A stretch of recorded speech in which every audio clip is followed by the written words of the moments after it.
and see. Come and see, come and see, come and see. You wanna be, wanna be, wanna be. You wanna be in the light. Come and see, come and see, come and see. Come and see, come and see, come and see. You wanna be, wanna be, wanna be. You wanna be the light. But don't you wanna be? But don't you wanna be the light? Greetings. Hello. Thanks for joining us today. We have a really fun, insightful. Informal. It's a little bit different than our usual podcast. It's totally different. It's not instructional, nor is it an interview, but it sort of is both.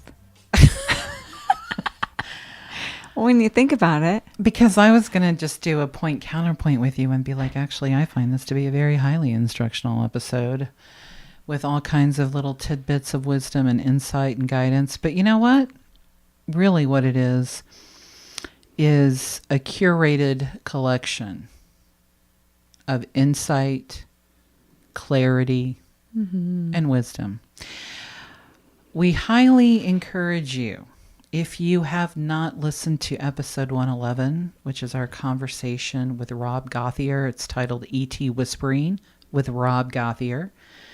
You need to listen to that episode before you listen to this episode. It's really important because Rob is a trance channeler. We have a whole conversation with Rob, and what we're sharing with you today is a curated collection of sessions with Rob.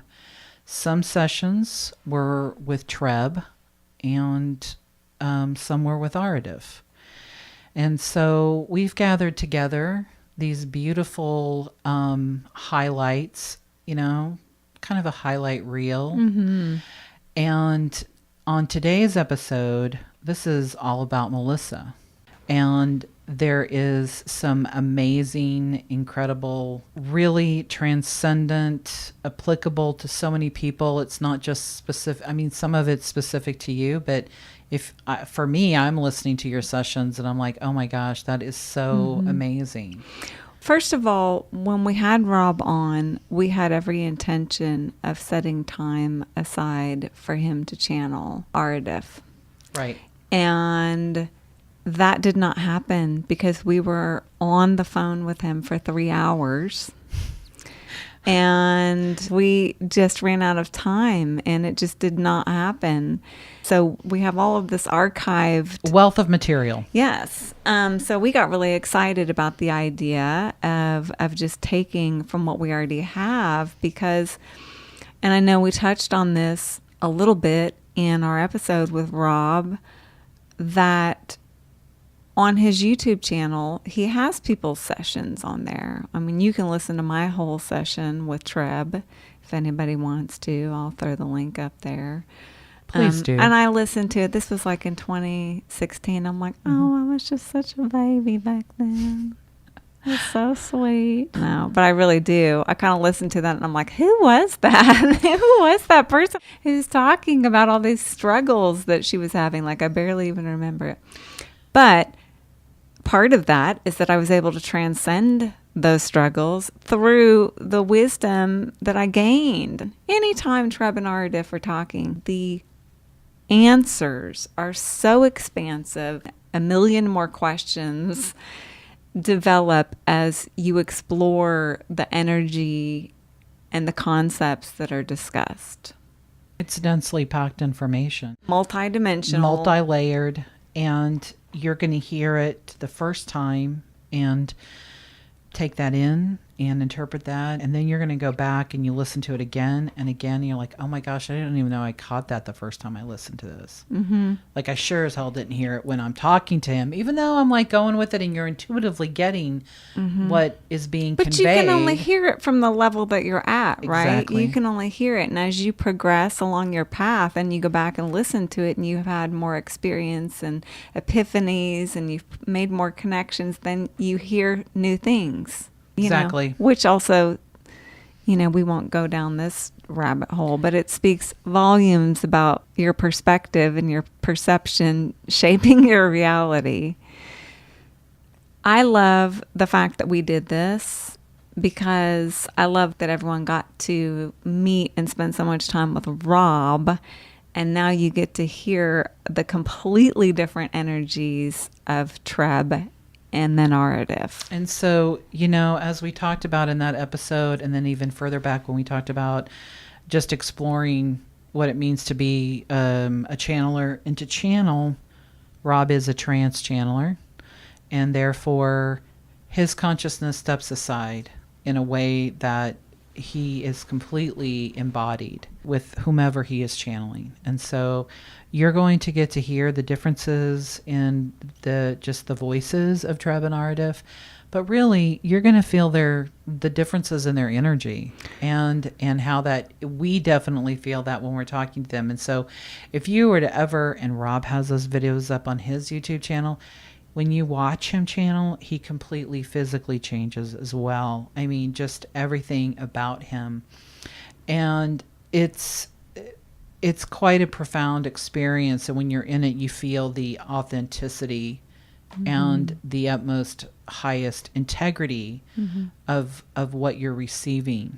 And these sessions are taken from a multitude of sessions over a 2-year time period. Okay, so we hope you guys are going to enjoy this curated episode of Melissa's sessions with TReb and Aridif.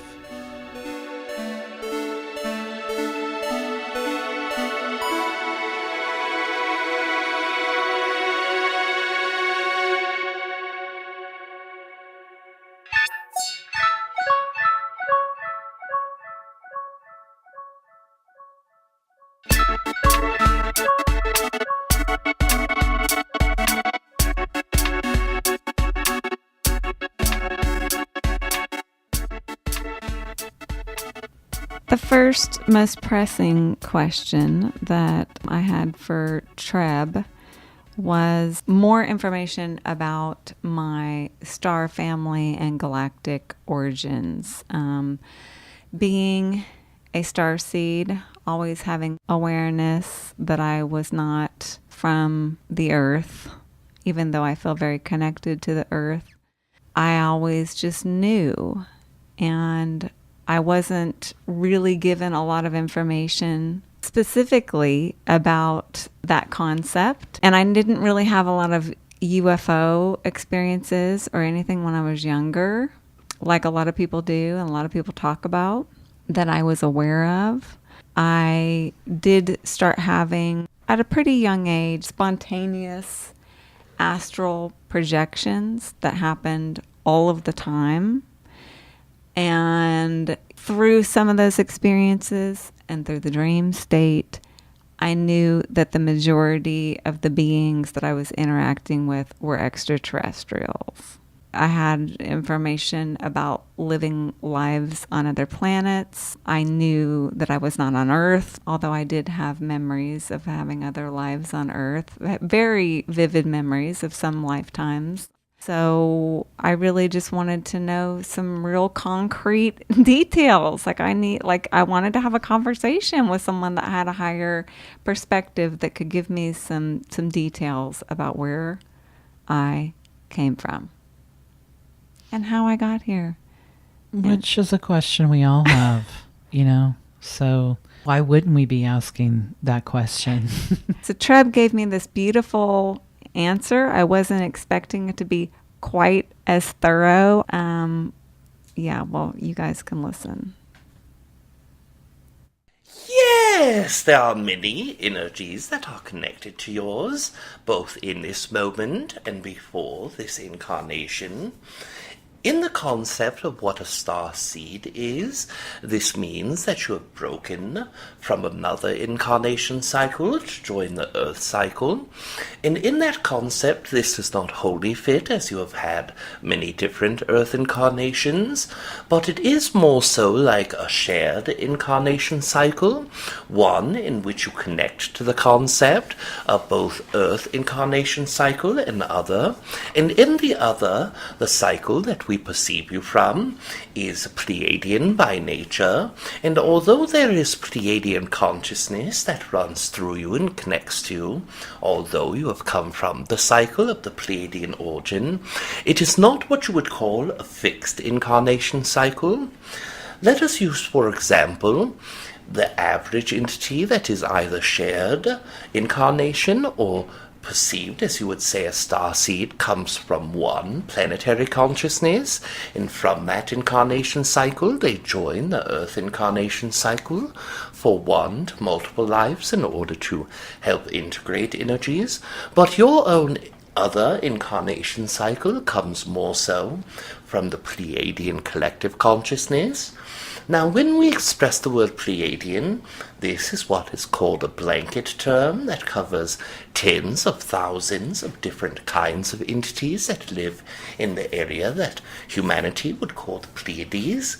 And in that region, within the 10,000 star systems, or the 10,000 races within the star systems, there are many different humanoid entities that connect with humanity, that send love and energy, and from all of these there are 7 different races within the Pleiadian collective consciousness that you have taken turn incarnating in, sharing energy.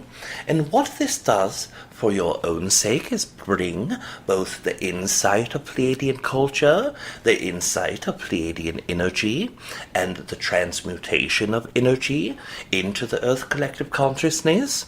Now, with that being said, there are a great deal of Earth incarnations that you have also had, and this brings us forward to what you would perceive as your galactic family.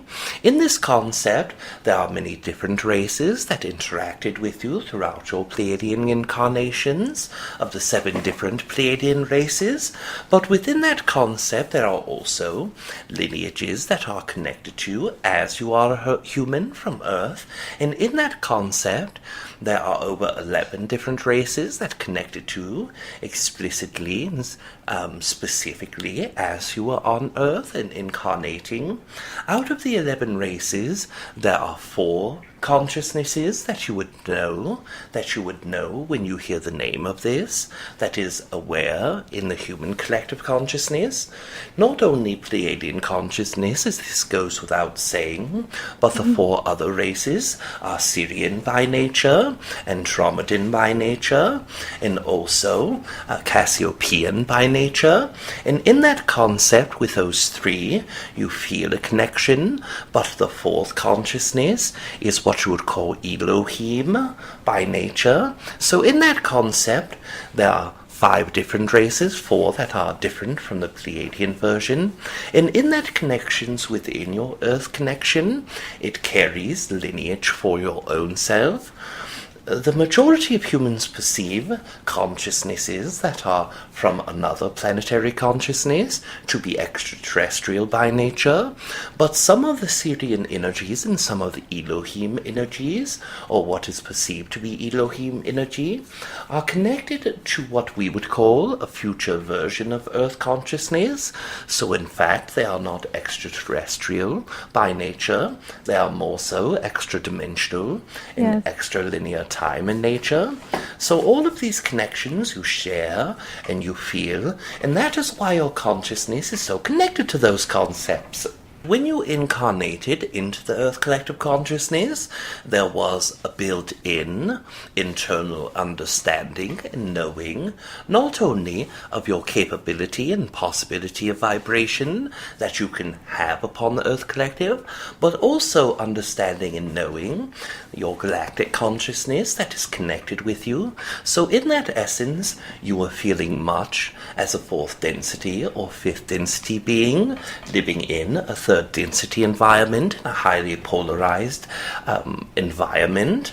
And in that concept, discomfort comes, a feeling of not connecting or fitting directly inward comes, but through that deeper understanding of yourself, that Earth consciousness connects to you very well. Now, what's really funny, what I said at the end of that was, that makes so much sense. Oh, yeah, I got that completely. Yeah. Okay. Totally. Thank you. Yes, thank you for that clarity. That's such a joke. Although I did feel it. You do making feel sense. it, right? And you listen to it, and I can, I remember the first time you shared it with me, and I felt like I knew it, and yet as I was also kind of standing outside of myself listening to it, I'm like, oh my God. Especially just now, it's just like, that's a lot to unpack. I've listened to that a lot of times, and I gain new awarenesses, but also I do hear different things. Like, what I picked up on is the Pleiades has tens of thousands of races. I mean, that was mind-blowing just learning that. And that's just the Pleiades. And that's just one star system. One. And then, who are the Cassiopeians? Who's talking about the Cassiopeians? I don't know anything about the Cassiopeians, but I do recognize the star system. Mm-hmm, right.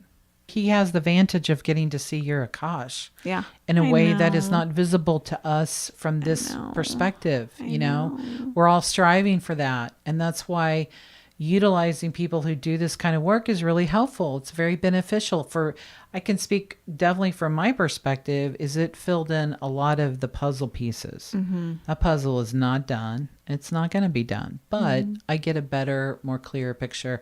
And I remember listening to this and being like, wow. The part that, we're not talking about that I think people are going to really be like, okay, what the fuck did he just, what is the future version of yourself? Who are the Elohim?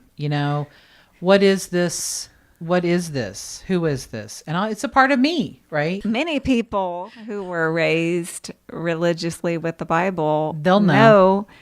You know what that is, that term, Elohim energy. Also, it kind of goes hand in hand with perceived angelic energy, future versions of humanity coming back in time to the earth. It's kind of like the Terminator. It's kind of like Interstellar. It's Interstellar. It's going back and trying to re-engineer something, Yeah, we got to do it, right? We're trying to save ourselves, really. Wow. Mm-hmm. To me, it asked more questions, or I have more questions from the answer than I ever had to begin with. And so I got to ask Aridif, what is a shared incarnation cycle? What does that mean? And this is the answer that Aridif gave me from a little bit higher vantage point. Yes, as you are experiencing that concept of shared incarnation, what we mean and what TReb or Yitni would mean within this can be one of two different things. First, a shared incarnation can be incarnation where two separate entities from the same oversoul exist, where they co-create from, where they can express themselves through separate energies of one timeline, one period, and one constructive energy, moving forward towards similar purposes or the same purpose in one incarnation. The second definition that we would use this word expressly in is that when you are going into an incarnation, you are utilizing parts of your consciousness that are much higher than the average human consciousness does. In those circumstances, this means you would break apart your own consciousness and take from the lower fractal consciousness of that bigger energy, place yourself in either one, two, or several incarnations. This is often occurring with entities who are large in area that come from other star systems, who co-create an experience within the Earth Collective, and then they will go as one person, several animals, and perhaps even elemental beings. Others would go in as 2 or 3 human consciousnesses.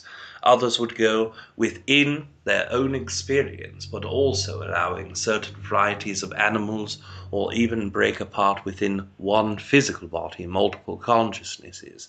So in that idea, those who you understand have schizophrenia or multiple personality disorders would go through an experience with literally different identities within the same body, and that is the account of that consciousness both dividing itself but also coming into a shared incarnation with multiple other varieties of its own self.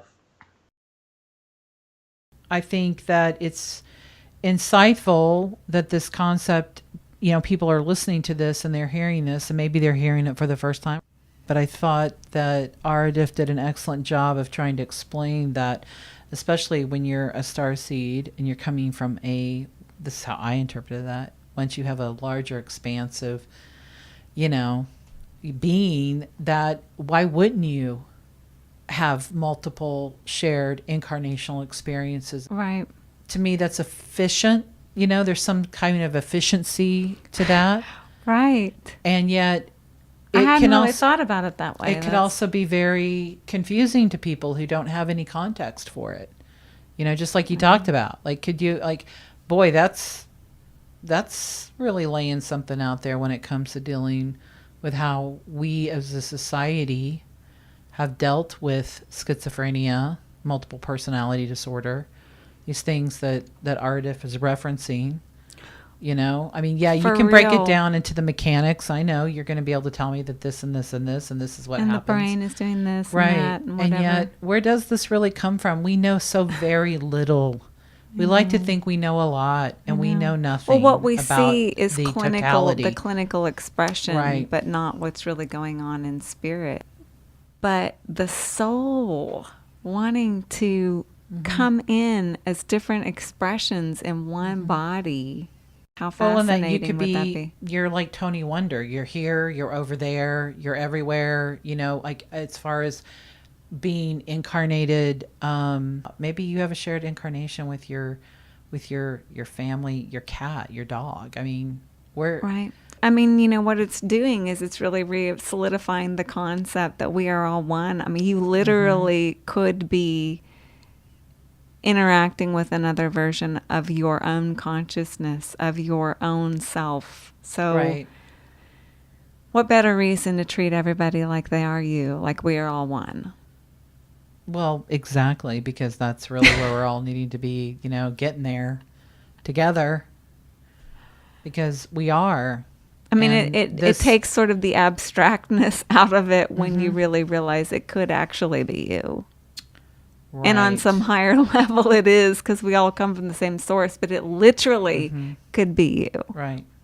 Another incarnation of you. Right. From the same consciousness. From the same consciousness. Yeah.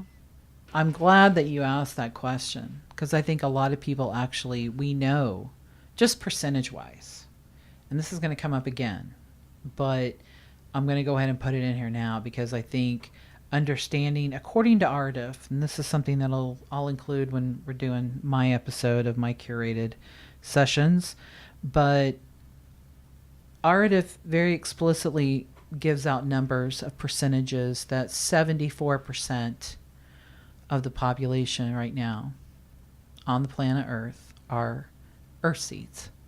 26%, and he's very explicit about this, not just saying star seeds, but star seeds and shared incarnational experiences. So that tells you something right there. Right. When you think about, well, what I didn't really extrapolate in that question in the moment. So I find that very fascinating.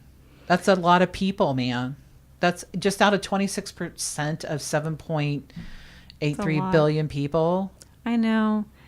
Not every starseed is aware of the fact that they are a starseed, but a lot of them are. Right. Even if they don't have that terminology, there's a feeling of being just wired differently, Or as Trev says, not fitting directly inward. Yes. Into the earth. Into the earth.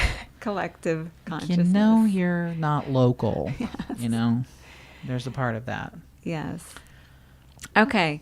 The next question that I have on here is, I asked Treb because I had the perception that maybe I've run into another fractal, what I was calling it a fractal, the version of my own consciousness. And so this is the answer that he gave for that. In this concept, there are many different ways to explain this. What we perceive as fractal of your own consciousness, and this is represented by two specific animal consciousnesses that have connected to you within your lifetime. One of them is only for a short minute or a short while, or a standard of time, the other being with you for longer periods. In that concept, these entities are what we would call direct fractal consciousnesses of your own self, coming into the Earth system, having a larger amount of consciousness than is average for human. There is a fractalization that occurs so that these entities can show into your life at the exact time needed, so you can reflect upon a bigger picture of this incarnation. But there is also what we would call versions of your own consciousness, which in normality would appear to be future or past versions of yourself. But what many humans are not truly grasping in the concept is that future and past versions of yourself can also appear in the now moment, so it is more as a parallel version of yourself. And in that concept we see that there are four entities that you are physically connected with. So in the answer, in a more simple way, it is yes, yes, and yes. Yeah. Four versions, four entities that I have physically connected with in this lifetime. Well, what did you think about that when you heard that?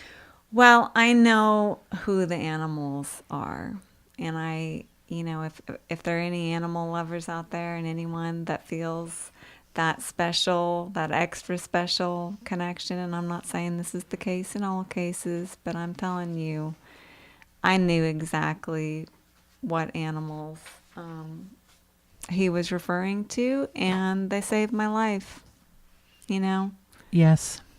And yeah, so thinking about it in that way makes it even more special.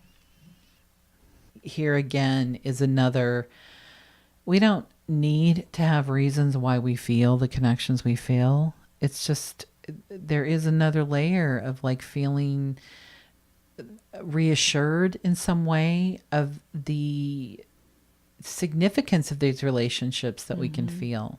Maybe there is something more to that. And it transcends species. I asked Aridif for some more clarification, and this is the clarification that I got from Aridif.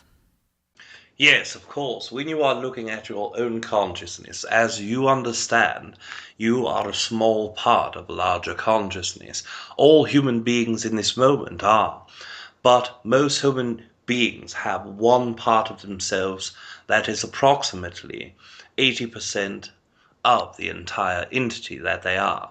That means 20% of that entity is down inside of your body, living your day-to-day experience.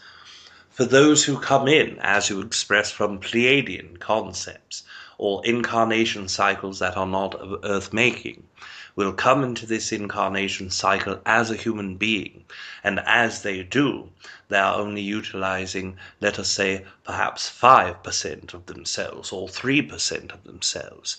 That means the rest of what they are is so much larger than what other humans are, because there is more consciousness.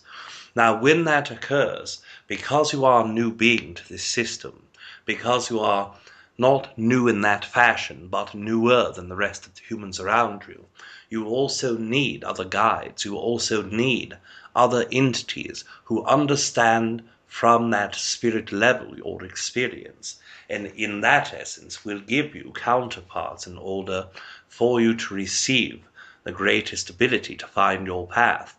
You are not used to forgetting that you are a part of the creator consciousness. You are not used to forgetting what you are in a larger sense. So due to that fact, in guidance and in accordance with your higher self, it will create and incarnate other pieces of your higher self into physical structure.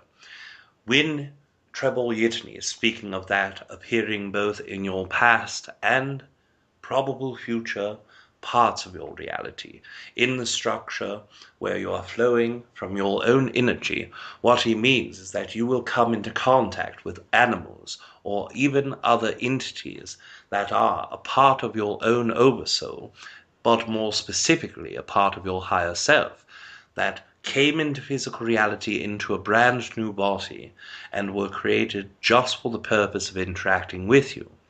It is still a part of your consciousness, it is still a part of your higher self, but it is breaking down into a part that is tangible and usable for you for your own purpose. This does not occur the same with most humans. When another human needs another guide or an entity to come into their experience, they co-create it with one another. They say, I am my own entity and my higher self is there to help me stay in contact. But you are your own self, and you have the higher self, but the higher self is so much larger than the average human consciousness carries that it can create other beings from just that higher self, instead of working with another entity that is completely different from them.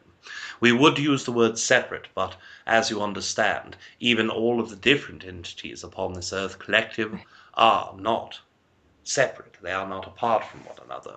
There are many starseeds upon the Earth collective consciousness in this moment, or entities that are not from the Earth collective, but from those entities, they are usually utilizing separate entities altogether, such as those that would break themselves into 2 or 3 parts before entering the Earth collective, then having each one of those entities singularly going into the Earth collective as perhaps a family of starseeds, or perhaps a group of friends that are starseeds. In your own occasion, you come in wholly and then break yourself down after incarnating. And that is what Trebal Yitni was meaning when he is expressing the difference in your incarnation and your shared incarnation cycle. Well, wow. Okay. So, families of starseeds. Mm-hmm. Does that feel like anybody out there? I mean, come on. Like, Yeah, we're going to agree we're all going to incarnate together. Or we're going to separate out I'm of the going ones. to. I'm going to separate. I'm going to make my own little family on Earth. just spread myself around like glitter, Yeah. like a confetti bomb. And yeah. Wow. All versions of you having different experiences and different bodies and different genders. And wow. How amazing is that? It's incredible. Once again, it's the efficiency of really exploring so much in a simultaneous fashion. You know what I mean? Right. It's just so beautiful. I mean, like Cryon would say, what a elegant, benevolent system. You know? I know. That makes me feel held in love, knowing that I don't have to do everything myself, that there is... But you are doing it, but on a there is higher a part level. of me that's always looking out for me. And I know that. I mean, we talk about your higher self, but it was hearing it presented from that perspective. It really took that from a little bit more of an abstract concept into a more tangible concept for me.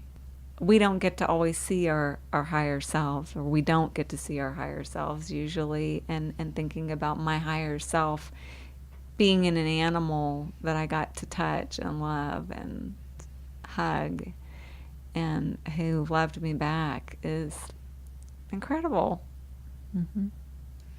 Because it's just all you loving you. I know. Okay, so I asked Aridif when I first showed up in the Earth collective consciousness. TReb had made mention that I'd had multiple Earth incarnations, which I knew. I really just wanted some specifics. I wanted to be able to conceptualize like a time period or a time frame when I first appeared here. Yes, when you are looking linearly, approximately 15,300 years in your linear past is where the first marking and the first entry of the incarnation cycle started. Going into your last, meaning the one incarnation before this physical incarnation, is actually what we would call one that is perhaps semi-simultaneous in nature, although you are experiencing certain energies of overlap, you are still connecting to that energy. And what we mean by this is the entity that was your previous incarnation had years overlapping from your birth time. And what we mean specifically is 1943 is the beginning of the incarnation cycle of that entity. That energy, dying 3 years previous to your now time, existed simultaneously with you upon Earth from your birth time until those 3 years ago. Now, if you are looking at one that was a separate engagement, meaning not within the same timelines and not within this specific life, then you are looking back into your late 1800 region. Wow. I know y'all are going to be like, why didn't you ask? Like, where was this person? What was their name? Because basically you had another incarnational self on the planet, like my entire life right until 2014. Right. This is someone that we could look up. That we you could investigate. could verify. Yes. And there is nothing more exciting than to being on the trail of proving that this was a real person. It's like I've gone through this before. And it is the most gratifying experience of knowing that you have all of this information, or you've got some clues, or you got this, or you got that. And then when you find that person and you know that they had this life and that they really were physically here, it's incredible. Yes. Okay. I think Marilyn mentioned in our episode with Rob about how once we had connected with TReb and Aridif, that we were both having dreams with them in it. So I had a very vivid dream where Aridif and I were walking and talking, and I was walking. He was sort of floating behind me. I didn't get to see his feet, which I'm sure I would think are adorable, even though Rob thinks they're weird. I was telling him that I wanted more information about another lifetime, a specific lifetime on Earth, and he was showing me. He kind of like waved his hand and showed me this entire lifetime in this area. I could see it. It was very deserty. In my mind, it looked like Egypt or Samaria or something like that. And so I asked him for some further clarification on that. The incarnation that was specifically being shown was not one of Egypt or Sumeria. It was one that was one between that region. When you look at Sumeria, you look around the area that you would call Turkey, Iran, Iraq, within that area. But we were much further south and we were west of that area. So now where you would call the modern area that is west of the area that you would call Egypt is approximately within that region where you were in that lifetime. This was not the Egyptian culture, but it was a culture that had origins from that specific region. After breaking off for several hundred years, they created their own. That lifetime was the last cycle of those entities. In that incarnation, you learn a great deal about the history of those entities, the history of the predecessors that were Egyptian by nature. But we are not speaking of the Egyptian that all of the human collective consciousness perceives are ancient Egyptians, but the original ancient Egyptians, much before these entities.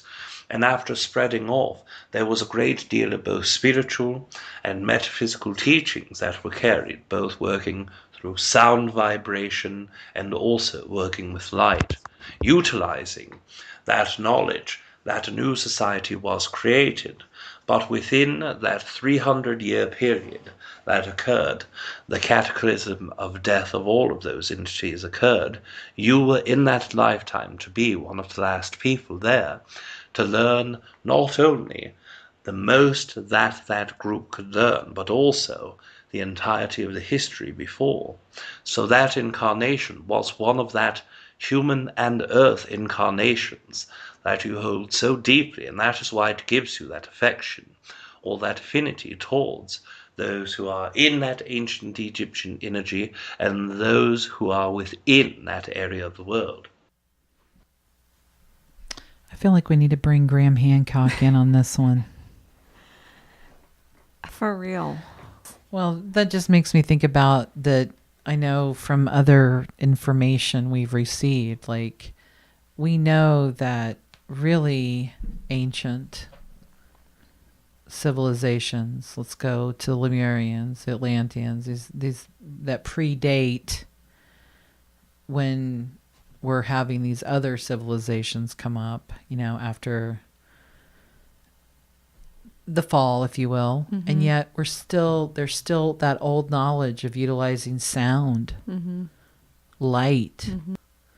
and how this knowledge has been maintained from the beginning. Mm-hmm. Well, and also just the concept of people specifically. I mean, I'm sure I'm not the only one, that incarnated just to keep the memory of that culture alive, to keep it inside of you somewhere, that knowing, Mm-hmm. to put it in your Akash so that you can bring it forward in other incarnations. It's beautiful. Well, it's like it's keeping continuity. It's like how people just intuitively know things. You're Mm-hmm. just tapped into, it's like everybody kind of comes in with a certain skill set of things that they have learned that you have a natural proclivity towards for whatever reason. And this is a huge chunk of that. Mm-hmm. It comes from other incarnations and what you've learned. So, wow. Well, I'm glad you did ask that. And I'm glad I could listen to him expound probably, a lot longer and more details, because once again, there's just more questions Mm-hmm. of filling that in. But keep in mind, as with all things, this earth and people living and civilizations rising and falling have been going on a lot longer than what recorded history allows. Yes. And we know that that's not true or accurate. I mean, just based on archaeological discoveries alone. And yet, once again, what the system continues to do time and again is to ignore oral stories and histories of indigenous people who know their fucking stories. Mm-hmm. I don't need you to validate what I know to be true. Right. And then you have...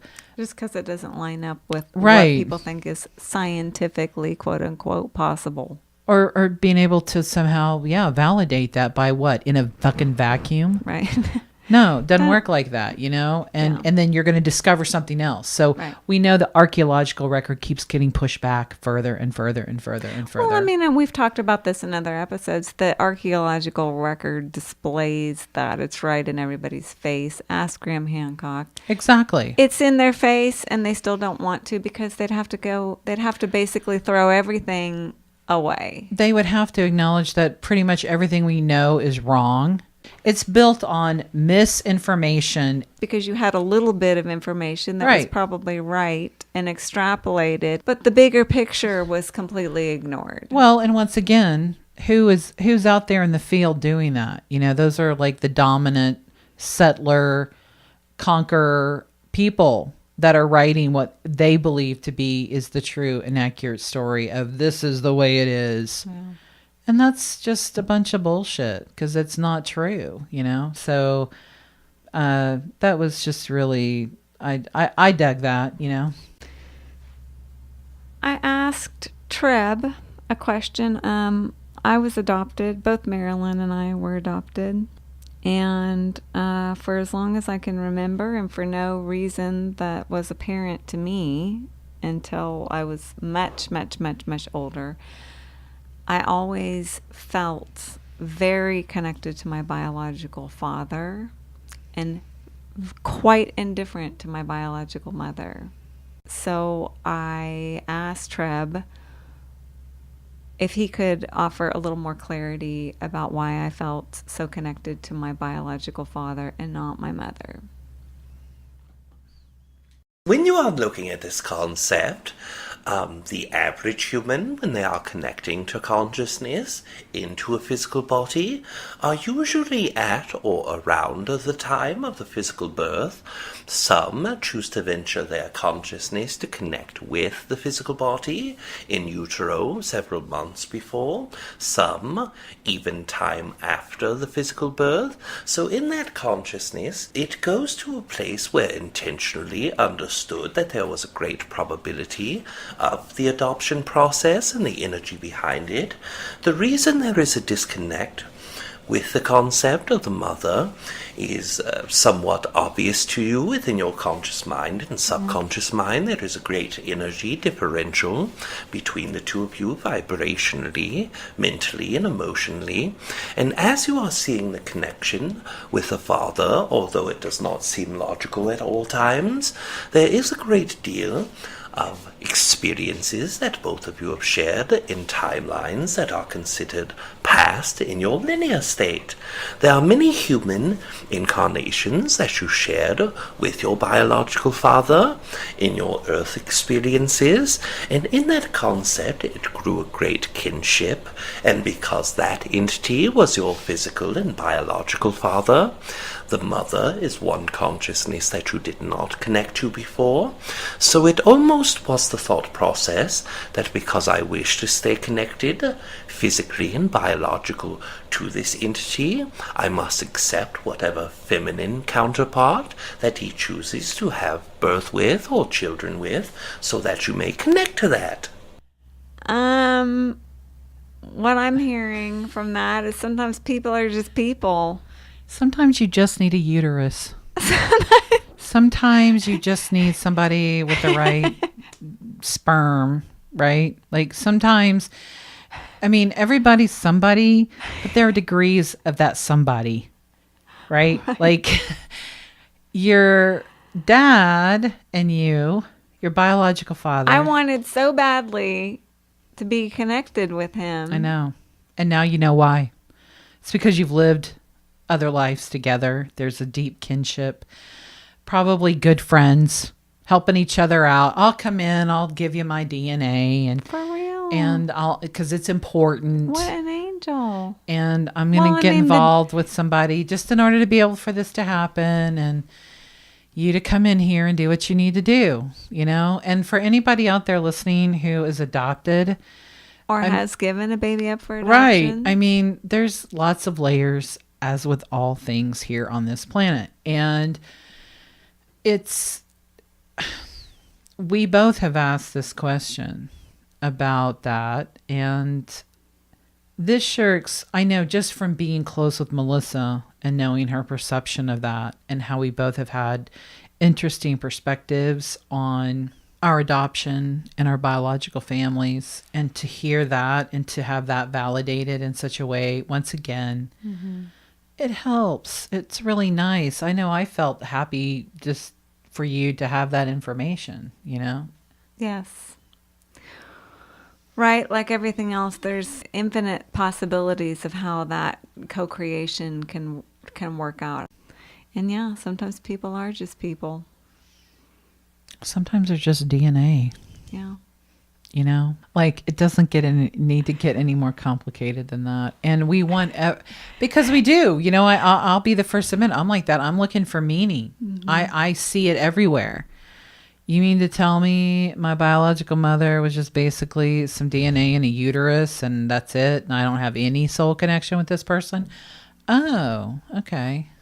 And yet we co-created an experience Exactly. that both of us have gotten to explore in this lifetime. Right. On a soul level of what's that. Right. Totally. So we created an experience, even though we didn't have other lifetime experiences or apparently anything in common emotionally, energetically, physically, than that, spiritually. it was just close. It was fine. Other than that.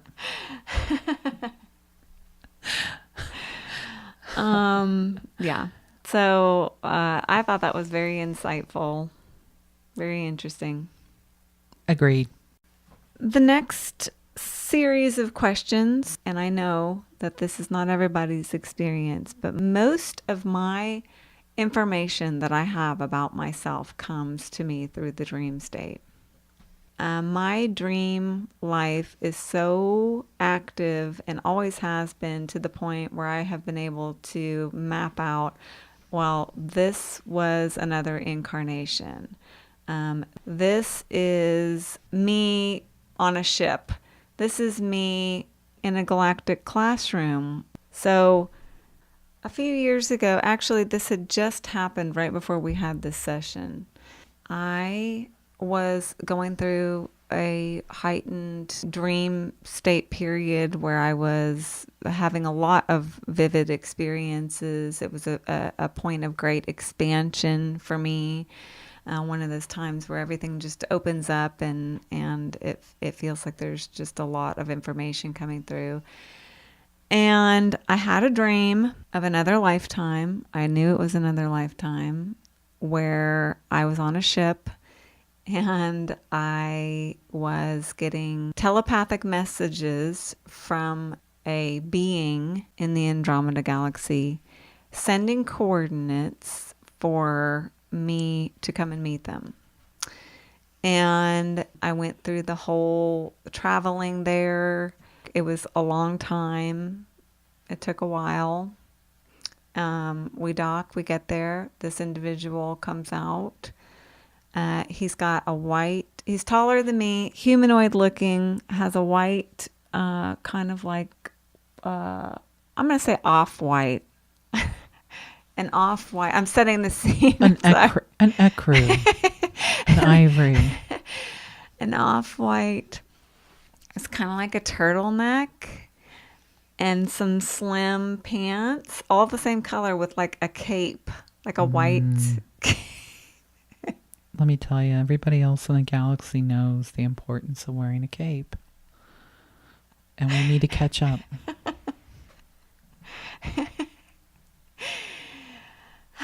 Well, people used to wear capes here. And then it's been forgotten. So we need to bring it back. My mom always wanted to wear a cape. She always did wear a cape. She did wear a cape. She had those little capelets. I know. The little short anyway, capes. This was not a hooded cape, nor did it have a collar. That it was would be a literally cloak. just tied around here or fastened somehow. He had dark hair. More like Lando Calrissian cape.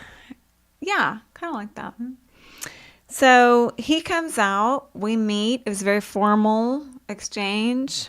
Diplomatic, Very formal. diplomatic, formal exchange. We're walking down this very sci-fi looking corridor. You are on a starship. Yes. And we go into this other room and he touches me, turns me around. There's a glass panel. And as he shows me the glass panel, all of a sudden we turn into two very small extraterrestrial looking beings, grayish brownish in color, maybe 3 feet tall. And that's pushing it.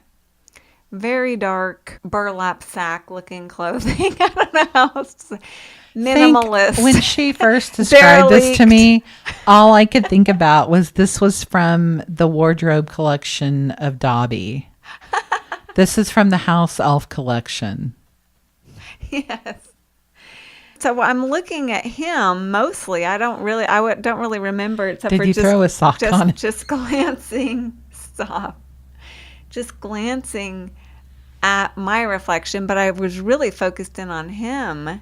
And I recognized him right away, and I yelled out, Nishani, Nishani, oh my God, it's you, Nishani, oh my God, it's you. And right at that moment, I'm sucked out of the dream state, just heartbroken. Like I had been reunited with my very best friend in the entire world and then had them taken away from me. It's like I came out of having amnesia for a second to just only a moment of lucidity. Yeah. But I still remember, which is kind of sad. But it's also awesome. And, you know, I know we talked about that a little bit in our conversation with Jeremy. Is it worse to not know, or is it worse to know and have that longing? It's really the age-old question, is it better to love and have lost than to never love at all? I mean, really, it can all come down to that. Oh, Nishani. And the fascinating thing, and getting back to our conversation with Jeremy Garner, which is funny, and we were talking about words and meanings, and so I was like, Nishani. I knew it was spelled Nishani, Nishani, Nishani. And I looked it up, just Googled it, and it means a treasure, a remembering. You cannot make that shit up. So I, of course, had questions, and Treb was happy to answer them. Yes, this is one concept that is very connected to Pleiadian consciousness and an incarnation as Pleiadian consciousness. When you are looking at a sixth density version of your Pleiadian incarnation that you received, you were able to connect and co-create consciousness with Andromedans. It is not frequent that entities within the Milky Way galaxy co-create with other consciousnesses of galactic nature. For instance, everything that can be experienced within this galaxy can be experienced here without needing to go outside of the galaxy. But in this specific incident, in this specific incarnation, you are co-creating and connecting with an Andromedan race. And this entity that you recognized is one in which you grew a great deal of love and connection for, one in which you incarnated exclusively for meeting this consciousness and co-creating with him. And as you were co-creating in that existence, there was a great deal of healing that occurred from Andromedan consciousness to the galactic Milky Way consciousness. Those two energies has had difficulties previously before the area of time that you would call the Orion Wars. There was a great deal of distance and mistrust between a large amount of entities in this galaxy and the Andromedan galaxy.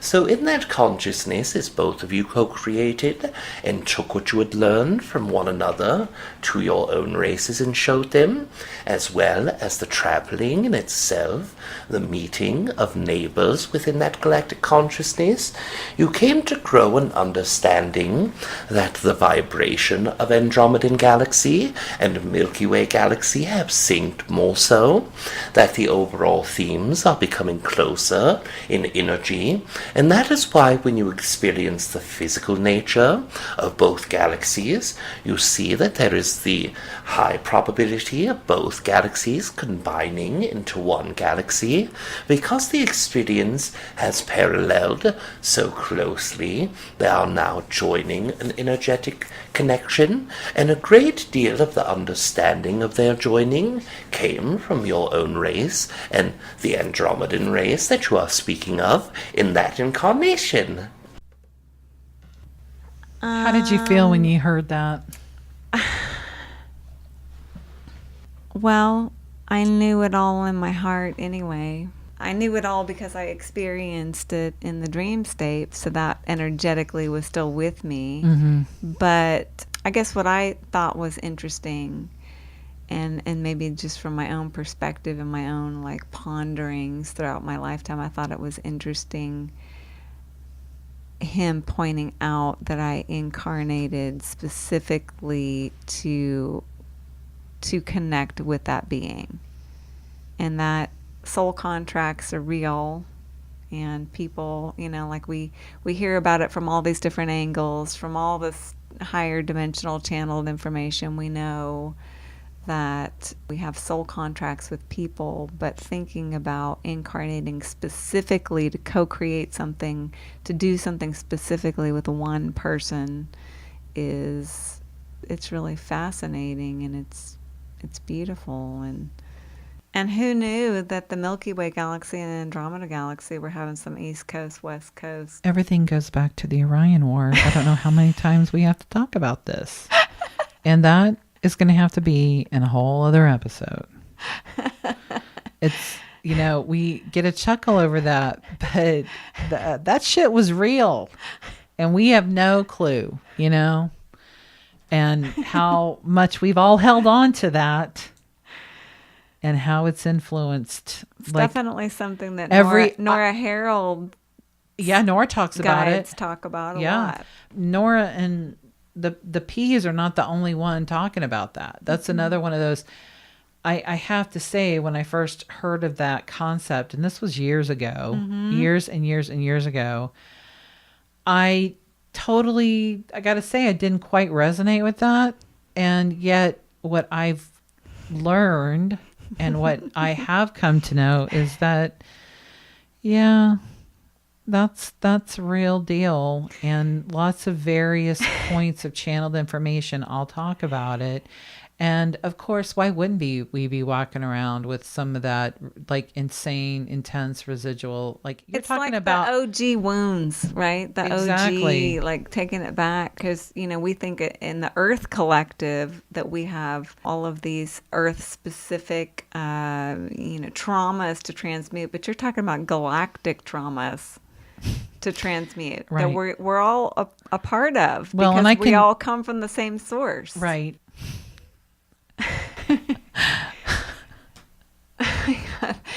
I'm like, if we don't lose so many listeners over this, either we're going to gain a bunch of new ones or we're going to lose the ones that we had. They're going to be like, y'all are crazy. It was all fine and good until they started talking about the Orion Wars. It was all fine until they started telling us who they really were. Basically a Dobby in space.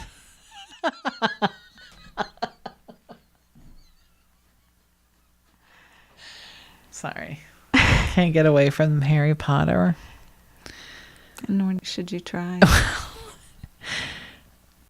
Okay, the next question that I had was about a dream that I had where it felt like I was inside of the earth, and I was at it was like a meeting where there were tree beings that were walking around. They weren't big like Ents from Lord of the Rings. They were human-sized beings, 6 feet tall, looked like trees, and they were walking and talking. And so I asked Aridif if this was a metaphor for something or some layer that I was putting on this, or if this was real, like if there really were tree beings. And this was his fascinating answer. And I'd like to just say that I almost got a teeny tiny chuckle, if we can call it that, out of Aridif. It's about as close to a chuckle as you're going to get from Aridif. And it was awesome. It made me laugh. Within your own dream state, personally, it is metaphorically, but you are tapping into a representation of an entire different race that exists within the Earth collective consciousness's memory. Now, when you are looking at that dream specifically, that is metaphorical to those that are both deeply embedded in nature, but also elemental in nature. Now, we understand you do not perceive those trees as elemental beings themselves, but they are representations of all of those elemental energies that do co-create with one another. In your dream state, the representation of those trees are not only from that inner earth feeling, but also the connection to those entities that would be expressed as sprites and fairies, and all of those entities that work specifically with second density beings. those entities are connecting with you in your dream state, and you symbolize your co-creation of those entities through those tree people. Now, when you match that energy, as you look at other dreams that you have co-created with, ones and where you carry slight memory to no memory about walking into great fields of trees where they are perhaps, as you would see it, 50 or 60 times larger than any of the trees that you have seen upon your planet. This is something that represents those tree entities symbolically. And to us, we see that irony within that a walking tree that is bipedal by nature does not represent the walking tree, but a tree from our own perspective does. And we see this to be very ironic and funny. In that concept, what we do understand is those tree entities are representations of entities that have come to Earth well before mankind existed, well before even those that you call Atlanteans, Numerians, and Conki existed upon your Earth collective. They came into the Earth collective for one small time and shared a great deal of energy with the Earth collective. That is why many of your plant-life entities take their shape of those beings. Energetically, they put their own consciousness so deeply into the crystalline forms, deep within the geological places of your Earth, that it's stuck there vibrationally, has embedded. So in one way, your Earth collective consciousness is deeply connected to those that are bipedal plant entities. Wow. How cool is that? I remember hearing that the first time. And of course, it just felt like a validation that we all intuitively feel to be true, right? Well, I think of trees as beings. Of course. Same. I think of them as their own unique beings and consciousness. Of course, it makes me just happy to know, even if I representing them as trees, it makes me happy to know that I'm always working with the fairy beings. Well, I was just about to say, yeah, it's just another in further the dream state. Right. And how they're presenting that. Mm-hmm. Right? Yeah. That connection. The next question that I had was about Melchizedek and the Melchizedek energy. In this dream, Melchizedek was relaying information through light, through these very specific undulating waves of light, rays of light to me. And so I asked Aridif about the Melchizedek energy and what it meant to the Earth Collective and to me. Yes, of course. The energy that you are speaking of is one that is co-created with Earth Collective since the very beginning of the Earth incarnation cycle, even back to those that are Conki. This energy is what most humans would call a collective consciousness. From that collective consciousness, these entities work on every level of communication, but the majority of their energy is utilized in both light, in sound, and through geometry. So working from those three standpoints majoritively, they co-create with the Earth Collective Consciousness. And as you are part of that Earth Collective Consciousness, in this moment, shared incarnation or not, you are still working from that Earth and human perspective. Because of your own energy and because of your own openness and large percentage of higher fractalized consciousness and higher energy in volume inside of your higher fractalized consciousness, you have been able to utilize a majority of that energy much more. So once again, as in all things that we've expressed in this evening, dealing with your dream state, you are bringing that into your dream state.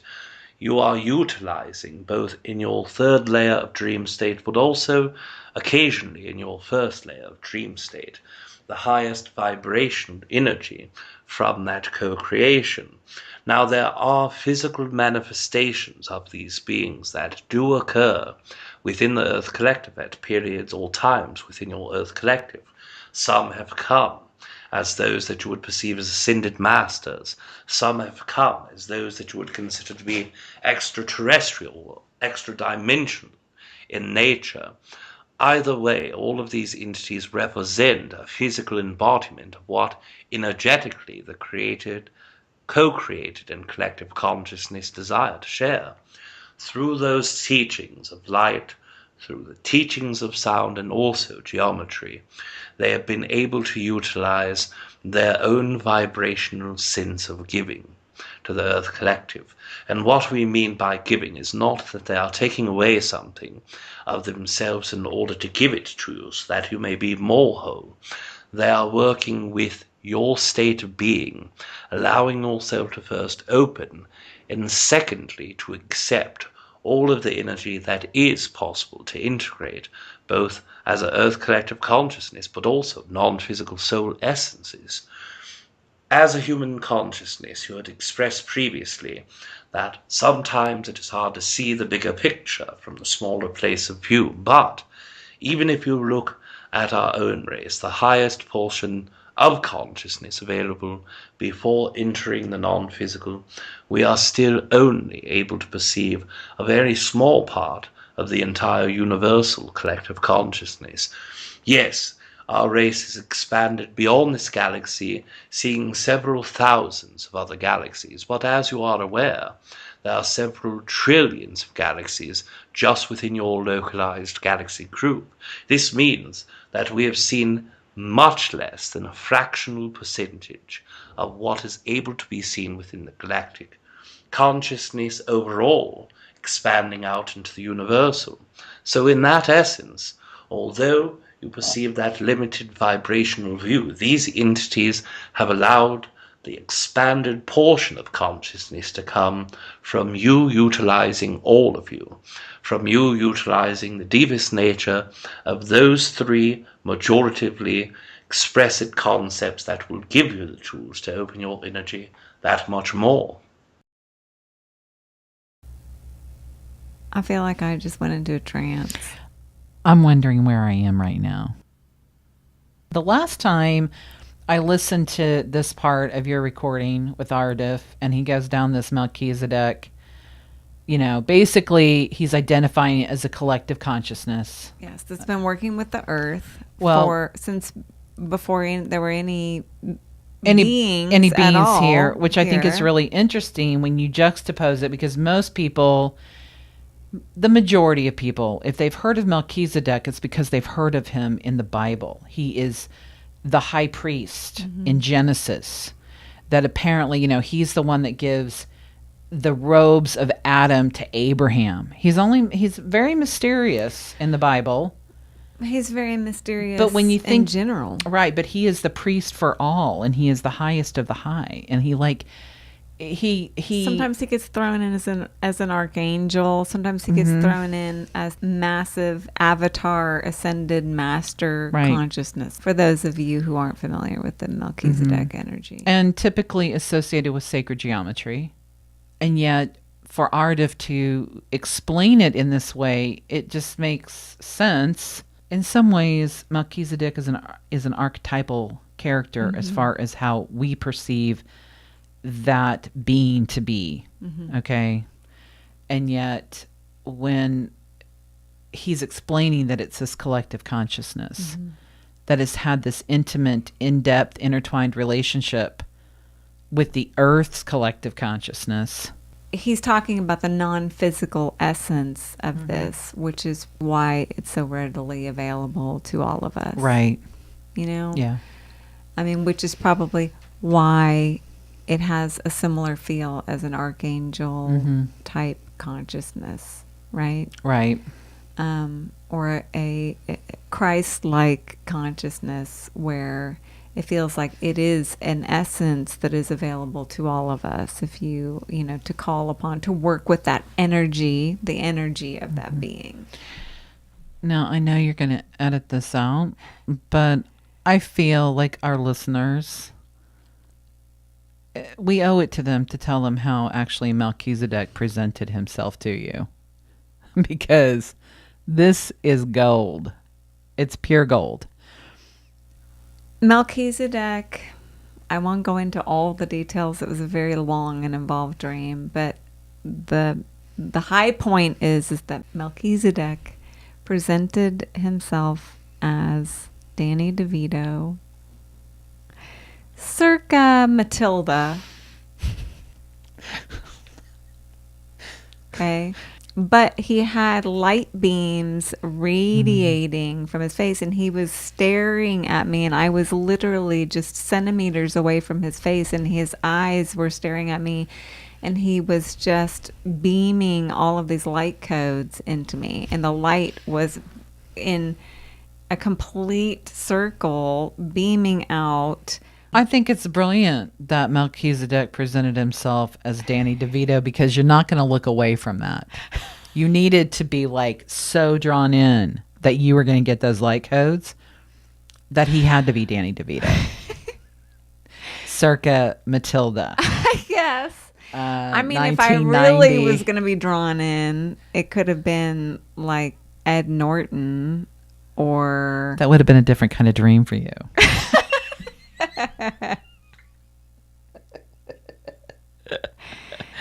No.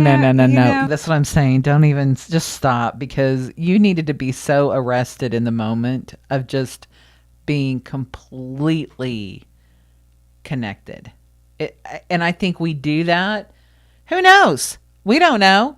Well, he was so unsuspecting. Exactly. I was interacting with him first. Exactly. That's right. And then he revealed himself. He revealed himself, yes. So, yeah. But it was very memorable, that's for sure. I'll never forget it. In fact, I have done a rendition through a meme form of this. What I thought was really fascinating, though, about this dream is that, to me, as my personality self, I really hadn't had much of an interest. I know Aridif is saying you were seeking this out, is basically he's exhausted by going over these dreams. And I'm like, why are all these people coming to me in my dreams? And he's like, it's you. You're doing this. Once again, you are... We like to think that things are happening to us, right? And not having... it feels like that. Having the responsibility of being like, oh, no, actually, I'm creating this. He's like, you're doing this. You're going out and seeking these connections. But to me, as Melissa, I hadn't really thought very much about Melchizedek. I mean, he pops up in a little tarot deck every once in a while, or in some oracle cards or whatnot, or in a meditation. Lest anyone forget, you actually have 2 pictures of Melchizedek I got for you. Now I do. One for the desk, and one... And honestly, he kind of does look like Danny DeVito. He does, if you really look at him. You know, minus the white hair and beard.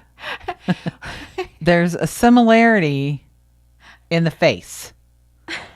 Yeah, there is. I know. There is, really. I know. Yeah, that's good stuff. I love that Aridif also threw on the end his perspective about how, as massively high dimensional as he is, high as you can be before you decide not to have a physical body anymore, and he still has only seen a fraction of a percent of the universe. That is mind-blowing. These are absolute gems just tucked within these answers that I love. I know. I absolutely love. Because they're densely packed zip files. And so sweet to just, and so encouraging. Always patient. When I was telling Aridif about this dream, I was expressing my frustration about feeling like you only bring back such a small part of something through the dream state, and me knowing that gnawing feeling of like all this other stuff happened and it was so important, but I don't see the bigger picture. And so he was so sweet to put his own 2 cents in there about how he doesn't even see the biggest picture. It's just loving and beautiful reassurance. I know. That even though I'm a 6th density being, I don't see it all. Yeah. You know? Because as we've discussed before, it's really not until you're ready to make that leap into those higher densities and dimensions of existence that are non-physical, Right. that we even begin to get remotely close to any resemblance of omnipotence, meaning of knowing and seeing all of it. Right. It's my white whale. Omnipotence. You know it is. Always looking for it. Okay. The next question that I asked was, I was discussing with Treb, feeling a little homesick for my star family, and then feeling a little resistance within myself, or a little bit of judgment or criticism of myself for feeling like that. And Treb gave such a beautiful answer, and I think that there's so many star seeds on the planet that I think everyone can benefit from hearing this answer. Yes, let us share with you that this is a very common concept with those who either come from a starseed situation or ones who come from shared lineages. And the greatest concept that we can share with you is that above and beyond its normality, the concept of not allowing yourself to beat upon yourself for feeling any way is of the utmost importance, and that when you feel and connect to that idea, allow yourself the feeling, allow yourself that energy wave that comes within you. It will always allow you, instead of the judgment yourself, the releasing of judgment will always allow you to have a greater perspective when that cycle is done, when the energy comes through its own cycle. This is truly how the universe works, within large and small cycles. So in that moment, remind yourself it is okay to feel this way, and this is the part of the cycle in which I do experience that feeling, and this feeling in the moment will help me grow and know more when it comes to my other portion of the cycle, and this in itself can give you a great relief or release upon that concept. But when you are in that moment, when it is often difficult to find inspiration, when it is difficult to find of the power within you to let go of that, try to remind yourself that when you start feeling the overwhelmed, to grab something that is symbolic by nature, perhaps a ring or something with an infinity signal, that will remind you about the cycles that you experience, and the visual cue to your mind will truly help that set in much more. There aren't even words within me to state how helpful that was to me, and how having such a concrete and tangible instructions or suggestion for something to do has really helped me. And not as a starseed, but just hearing him speaking about how we know that the universe works in cycles, but hearing him describe it in that way of having that extraordinary appreciation for the cycle, because you know that if you're in that part of the cycle, it's only going to catapult you to a higher, more expanded place when you get through it. And the suggestion of the infinity sign or symbol, which you had got me an infinity bracelet, which was awesome, and I have utilized that so many times to remind myself of that. And I would strongly recommend that for any of you who feel connected with that concept just from hearing that. It was incredible. Well, I think you can extrapolate that on out to any aspect of when we're on our spiritual journey. Mm-hmm. And it's that period of internal reflection, and where we are kind of testing ourselves about what do we really believe about wherever we are in that moment. The dark night of the soul. You're in the underworld. Mm-hmm. And it is such a simple exercise that Treb lays out, and yet so powerful and profound. And maybe, it's not everybody's symbol to focus on the infinity sign, and yet it is the perfect representation. Yes. Because you're traveling through, that center point before you're being catapulted we're back out. Come back. So Exactly. it's the perfect. It is perfect in every way. And I hadn't really worked with the infinity symbol so much, when we were making grids or just doing sacred geometry. And yet it is the perfect symbol. Yeah, I mean, just to symbolize the cycles of the universe, the waves, the ebbs and flows, always pulling us back into the center. And that center point is divine neutrality. Exactly. It's where we're all striving to be or to hold on to for longer periods of time or embody for longer periods of time. Okay, well, lastly, I asked TReb about the nature of my relationship with Marilyn. I have gotten lots of information in the dream state about various and sundry points in time. I know that we've had so many other incarnations. I actually have memories of discussing with her my desire to incarnate as a human. So having all of this, I really, of course, wanted some more details about the nature of our relationship. And this is the answer that TReb gave. Yes, first of all, let us share with you the dynamic that you are experiencing. When you look at your partner, what you see is someone who has shared a great deal of energy and incarnations with you, and this is very true. But perhaps there are some small misconceptions about how that is shared. When you are looking at this entity, what you are receiving is a typical energy of a star seed, which is yourself, and then a typical energy of an earth seed, which is her.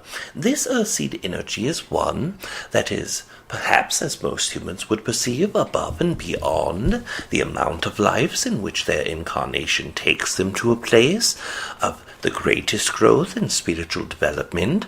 So what you have is yourself, who has come in and out of the earth experience, to her, which has been entirely into the earth experience, mastering that concept. There is not many more incarnations that she could have to complete that third, fourth density cycle of earth experience. So you have a truly mastered earth experiencer or an earth seed with one who is coming in and out of that incarnation cycle, which gives you a very great balance. This energy of hers is very comfortable with earth experiences in general and knows well how to fit in with many of those. So in those moments of discomfort, there is a reflection of her energy back to you that makes you feel safe and connected. In that concept, the reason why you feel there are great lineages that both of you share is because there is. In some of the incarnations that she has had in previous times, in linearly the past, she has been able to experience channeling. She has been able to experience being what you would call a spiritual teacher or a shaman. And in many of those lifetimes, she is connected to Pleiadian energy, she is connected to Octurian energy and Andromedan energy and Elohim energy, and in many of her lifetimes, she physically experienced beings that connected to the earth consciousness. So throughout the entirety of her history, she is connected to exterior consciousnesses and has many of those guides still with her. So in that essence, both of you you are both of the earth and the ethereal nature, and both of you share that great connection with one another. But something that we must express is that throughout your journey together, we would say that more than 45% of all the incarnations that you have had on earth that we are able to perceive are shared with her in your reality. So we count multiple dozens of incarnations where both of you have shared time, both of you have shared energy, love, and connection, and in many of the lives that both of you have shared, you have grown spiritually full. You have connected to consciousnesses within your oversoul, whether they were the lifetimes that you knew they were extraterrestrial in nature or not. You still grew into them, connected with them, commuted with them. So in that aspect and concept, you have both been brought into this life with one another yet again to reflect balance to one another, but also to reflect a growth and growing of both of your energies so that you may share with the collective consciousness around you. Aww. That still makes my heart so full and happy hearing that. Because I know the truth of it. Of course. Well, I loved hearing that and having all of that validation again, you know. Mm-hmm. I'm glad you shared that. It's Yeah. just a little bit more insight. That's beautiful. It's like, you know, when people ask us, and I know that we stated it, I think in our very first episode we ever recorded, you know, we felt it was important to share who we are with people and with all of you who are listening, because it just provides more context. And the aspects of the security that you feel with somebody when you know, like, honey,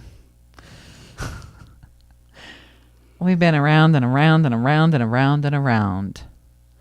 And I never take that for granted. I know you don't take it for granted. No. And with that being said, it just is the way it is. And yet not everybody has that.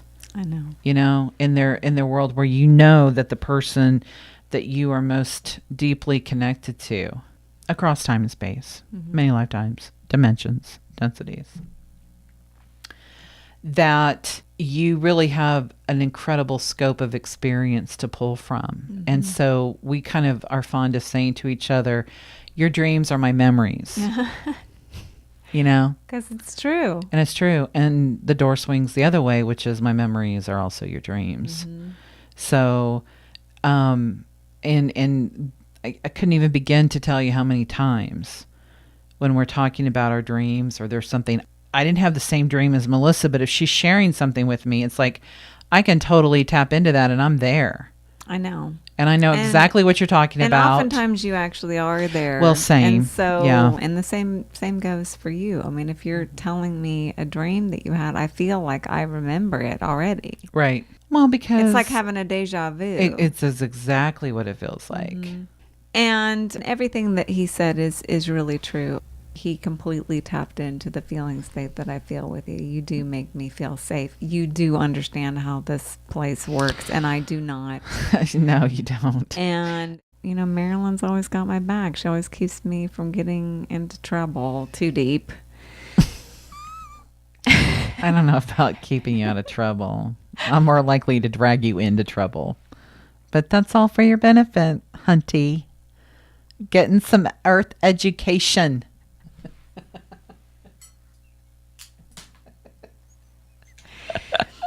Well, I guess when you're a truly mastered earth experiencer. Listen, when you've been here for 9 billion years, you learn a few things. You kind of... You gotta make your own fun. Welcome to my block. It's my block over here in the Solaris solar system. Oh my gosh. Well, I hope you guys enjoyed coming along for that ride. TReb and Aridif, just listening to them sharing their high dimensional wisdom, makes me happy, and I love them. I could not love them more. No. And that wisdom, that guidance, that information is applicable to everybody. Yeah. And I know that was our intent of curating this episode of these various sessions, because they're just truly densely packed with so much guidance that you're going to glean something differently from it every time you listen to it. I mean, always the core, the foundation is always there, but where you're at along your path and where you're at in your life, and just the practicality of the information. We are eternally grateful to our beloved friend. I know we said it at the beginning, but I want to say it again. Rob Gauthier, who brings these beings through so that they can share themselves with the collective of humanity. Right. And our hearts are just full of gratitude for the work that he does. We will include the link to Rob's website if you would like to have your own session with TReb or Aridif. He still does personal sessions, so if anyone feels guided to do that, take advantage of it. It is amazing. It's worth every single penny, because you are going to unpack that session for years. And you're just going to have a deeper perspective of yourself. And the nature of your relationships in your life. And having clarification, having that insight, and that it's just a higher vantage awareness that it's not that we can't, it's just so much more effortless for TReb or Aridif to be able to share that with us. And, I am just always grateful to be able to have that. Yes, me too. The bird's eye view. We are so deeply grateful that you joined us today on this episode and allowing us to share who we truly are. That's important right now, to fully embody your authentic self in every way. So thank you for giving us an opportunity to really share our deepest, most inner workings and a little bit of our, just who we are in this moment and who we've been in other lifetimes. Right. Across time and space. Well, if you enjoyed today's episode, if you're enjoying going on these journeys with us and exploring all of these amazing concepts, we encourage you to do the 3 most important things you can do to help support us. And that is to subscribe and share and review. Reviews are so important to podcasts, and we're always going to be asking that if you like what you're listening to, that's the best way you could be supporting our efforts in creating this. And we also want to remind you that if you don't live in Oklahoma and you can't ever come to see us personally for a session, we do our distant Reiki rocks. You don't have to be here. It is an equally profound, transformational, and healing experience. You can go to our website. We have a whole section on that. And if you're interested in ever scheduling that, you can contact us through our website, and we would be happy to do that. And it's really awesome. We have done this with other people across the country and the world, and, you could be next. So if you're interested, drop us a line. And we would love to connect. Our amazing theme music was lovingly created by Frequency Jones. Visit our website, BeTheLightRocks.com. We'll connect again wherever you are and whenever you are. Check it out. Listen. Teal and Jedi, we keep it magnanimous. We're soul traveling, liberation catalysts. Universal consciousness, we're tapping it. Admit human existence is miraculous. Flows unraveling from my abdomen. The beat Teal handles it like a panelist. Accurate, on point like a javelin. Be passionate, quit asking for fashion tips. Yo, you gotta be a fan of this. We're kinetic, we don't never keep it stagnant. Like Gandhi, our intention is immaculate. We're just trying to spread the love like pacifists.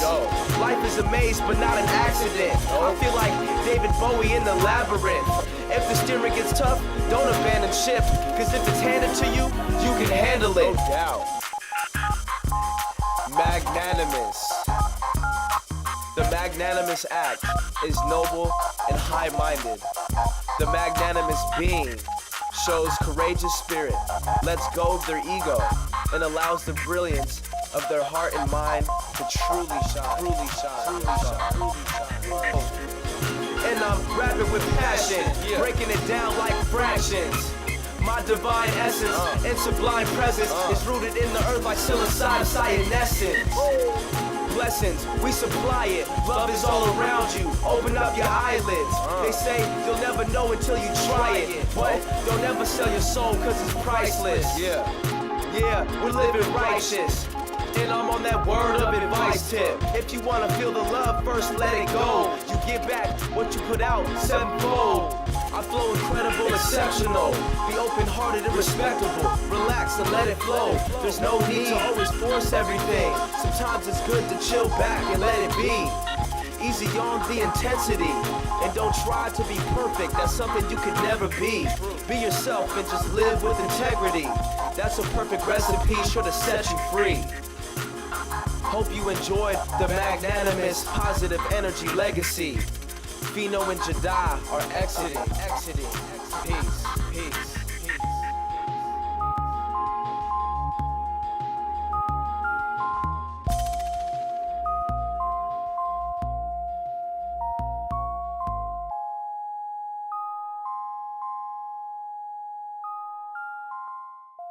I wish to express to you that in this day has been very exciting and very great co-creating with one another, and when a human consciousness sees and perceives our own interactions with him, they often perceive that we have done them a great favor, that we have helped them and taught them a great deal.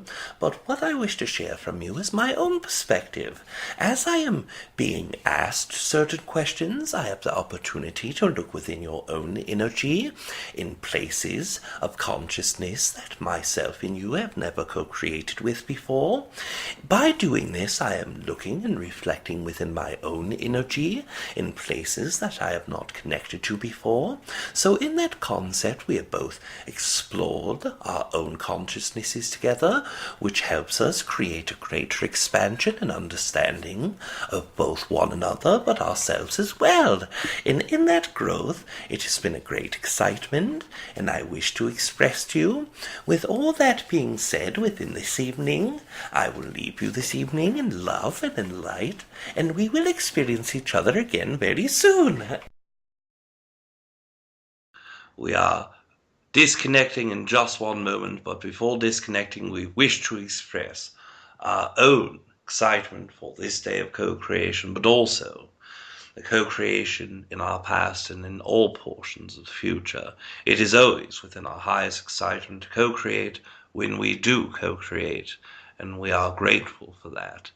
You are loved as well as I love you. We wish to bid you adieu for this evening.